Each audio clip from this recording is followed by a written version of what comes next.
الحمد لله رب العالمين، والصلاة والسلام على سيد المرسلين محمد وآله وصحبه أجمعين. أما بعد، كنت ذكرت أمس حديث ابن مسعود رضي الله تعالى عنه أن النبي صلى الله عليه وسلم قال: أنزل القرآن على 7 أحرف لكل آية منها ظهر وبطن ولكل حد مطلع أو مطلع. وذكرت ما يتعلق بإنزال القرآن على 7 أحرف، كان ذلك في درس أمس، وبقي من الحديث الظهر والبطن والحد والمطلع والمطلع. فما معنى الظهر والبطن لكل آية؟ الضمير في الحديث يرجع إلى الأحرف ال7، فمعنى ذلك أن كل آية من الأحرف ال7 لها ظهر وبطن. وأنقل ما قيل في ذلك. الأول: الظهر ما ظهر معناه لأهل العلم من غير روية، والبطن بخلافه. والثاني: الظهر ما يبينه التفسير أي النقل والرواية، والبطن ما يستكشفه التأويل أي الفهم والدراية. والثالث: الظهر القراءة والتلاوة، والبطن التدبر والفهم. والرابع: الظهر الإيمان به والعمل بمقتضاه، والبطن التفاوت في فهمه. وقال الإمام الدهلوي: أكثر ما في القرآن بيان صفات الله تعالى وآياته والأحكام والقصص والاحتجاج على الكفار والموعظة بالجنة والنار.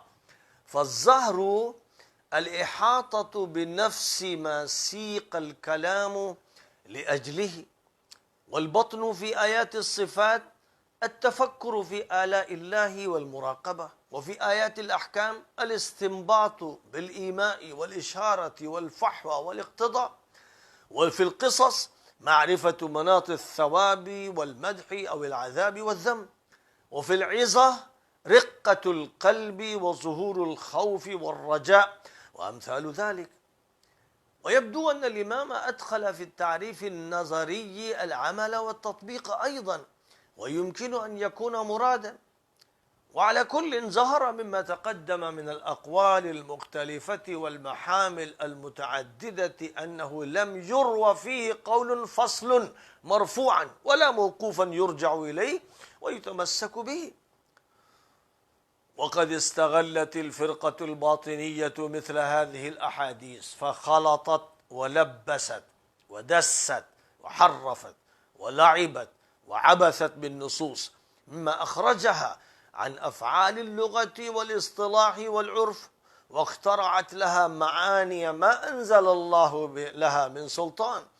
وهكذا فعلت عامة الشيعة الغلاة الاثنا عشرية وغيرهم، لعبوا بالنصوص وادعوا الاطلاع على البواطن، واخترعوا له عقيدة الإمامة وعصمة الأئمة ووحيهم إلى أوليائهم. بئس المولى وبئس النصير. ومعلوم أن النصوص لها ظواهر وقوالب وتعبيرات معلومة يتمسك بها أهل الظواهر والجامدون على الحروف والمتعلمون البدو. أما فقه النصوص ومعانيها الدقيقة ومقارنتها بنصوص أخرى والقول بالترجيح وأدلته فهي اللب والفقه والباطن، لا يتفطن له إلا الفقهاء المجتهدون والمستنبطون والمدركون للأصول والفروع والقواعد والمسائل. فلو حملنا الحديث على هذا المعنى فهو ما تؤيده الأحاديث الكثيرة التي وردت في الفقيه والأفقه والواعي والأوعى وصاحب البصيرة والفراسة، والمعنى الذي تظاهره النصوص ولا يعارض القطعيات والمسلمات هو الذي ينبغي المصير إليه والأخذ به. وأما قوله صلى الله عليه وسلم لكل حد مطلع فهو يشتمل على بيان أمرين: الأول أحدهما أن لكل من الظهر والبطن حدا، والثاني لكل حد مطلع. فما معنى الحد؟ فيه أقوال. الأول معنى الحد أي نهاية في التلاوة لا تجوز مخالفتها والتجاوز منها إلى غير المسموع، وكذلك نهاية في التفسير فلا يجاوز إلى ما يخالف الكتاب والسنة وما عليه الصحابة. والأمر الثاني الحد أي ينتهي إلى ما أراد الله من معناه. والثالث الحد معناه لكل حكم مقدار من الثواب والعقاب. الرابع المراد بالحد الأحكام. والأمر لا يحتاج إلى اختلاف الأقوال، فكل آية وكل معنى وموضوع له حدود معينة لا يمكن لأي مفسر أن يتجاوزها، وهذا ما يتكفل به أصول التفسير وأصول الحديث وأصول الفقه. أما المطلع أو المطلع فمعناه اللغوي مكان الاطلاع من موضع عال. يقال مطلع هذا الجبل من مكان كذا أي مأتاه، أو مطلع هذا الجبل من مكان كذا أي مأتاه ومصعده منه. والمعنى المراد أن لكل حد من حدود الله، وهي أحكام الدين التي شرعت للعباد، موضع اطلاع من القرآن والسنة والاجتهاد. قال الإمام الدهلوي إن مطلع كل حد الاستعداد الذي به يحصل كمعرفة اللسان والآثار وكلطف الذهن واستقامة الفهم. وهذا حديث رواه البغوي في شرح السنة، وأخرجه الطبراني في الكبير، وأخرج الفريابي عن الحسن مرفوعا: لكل آية ظهر وبطن، ولكل حرف حد، ولكل حد مطلع. وأخرج الديلمي: القرآن تحت العرش له ظهر وبطن يحاج العباد. وأخرج الطبراني وأبو يعلى والبزار وغيرهم عن ابن مسعود موقوفا: إن هذا القرآن ليس له حرف إلا له حد، ولكل حد مطلع. وقال ابن حجر: الجملة الأولى من الحديث وهي: أنزل القرآن على 7 أحرف، رواه 21 صحابيا. وذكر السيوطي في الإتقان أسماءهم، وقد نص أبو عبيد على أنها متواترة. وقد تواترت هذه الألفاظ، ولكن المراد لم يتواتر، فلو تواتر المعنى أيضا لم يكن هنالك مجال للاختلاف وللتعرف على مذاهب العلماء فيه وما هو الراجح عندهم. وأنقل من المرقاة ما يلي: قال ابن حجر: اختلفوا في معناها على 40 قولا، منها أنه من المشكل الذي لا يدرى معناه، ومنها أنه على 7 أوجه من المعاني المتفقة بألفاظ مختلفة. ونسبه ابن عبد البر لأكثر العلماء، ويؤيده خبر أحمد بسند جيد: إن جبرائيل قال: يا محمد اقرأ القرآن على حرف. قال ميكائيل: استزده حتى يبلغ 7 أحرف. قال: كل شاف كاف ما لم يختم آية رحمة بعذاب أو آية عذاب برحمة، نحو قولك: تعالى وأقبل وهلم واذهب وأسرع وعجل. هذا لفظ الحديث.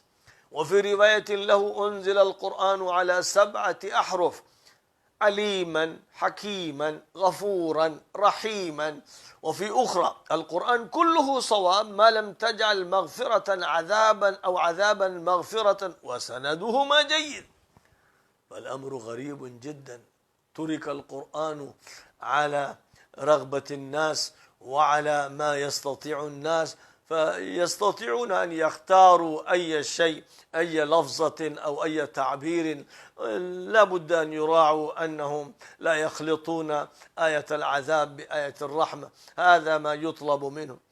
وقال كثيرون من الأئمة إنما كان ذلك أي جواز تغيير اللفظ بمرادفه رخصة، لما كان يتعسر على كثير منهم التلاوة بلفظ واحد لعدم علمهم بالكتابة والضبط وإتقان الحفظ. فالقرشي يشق عليه تخفيف الهمزة، واليمني تركه، فلذلك سهل على كل قبيلة أن تقرأ بلغتها، ثم نسخ بزوال العذر وتيسير الكتابة والحفظ. قلت: وفيه إيماء إلى المعتمد من مذهبنا أن المصلي إذا قرأ ما لم يغير المعنى لم تفسد صلاته. وأعلم أنهم اختلفوا على قولين في المصاحف العثماني، هذا ما يقوله ملا علي القاري، وهكذا يقوله المحدثون والمفسرون. جعلوا القرآن الكريم متروكا على لهجات الناس وعلى اختياراتهم في انتقاء الألفاظ. يقول الملا علي القاري إنهم اختلفوا على قولين في المصاحف العثمانية، أحدهما وعليه جماعات من الفقهاء والقراء والمتكلمين إنها مشتملة على جميع الأحرف السبعة، يعني موجودة هذه الأحرف في المصحف العثماني، فلا يجوز على الأمة أن تهمل نقل شيء منها، وقد أجمع الصحابة على نقلها من الصحف التي كتبها أبو بكر، وأجمعوا على ترك ما سوى ذلك، وهذا أمر غريب جدا. هل يوجد هنالك مثل هذه الفروق؟ تعال، أقبل، هلم، اذهب، أسرع.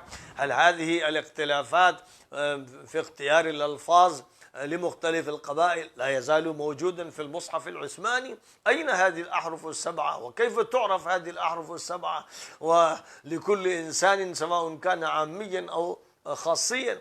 والأمر الثاني، وإليه ذهب جمهور العلماء من السلف والخلف، إنها مشتملة على ما يحتمله رسمها من الأحرف السبعة فقط، جامعة للعرضة الأخيرة التي عرضها عليه الصلاة والسلام على جبرائيل، متضمنة لها، لم يترك حرف منها.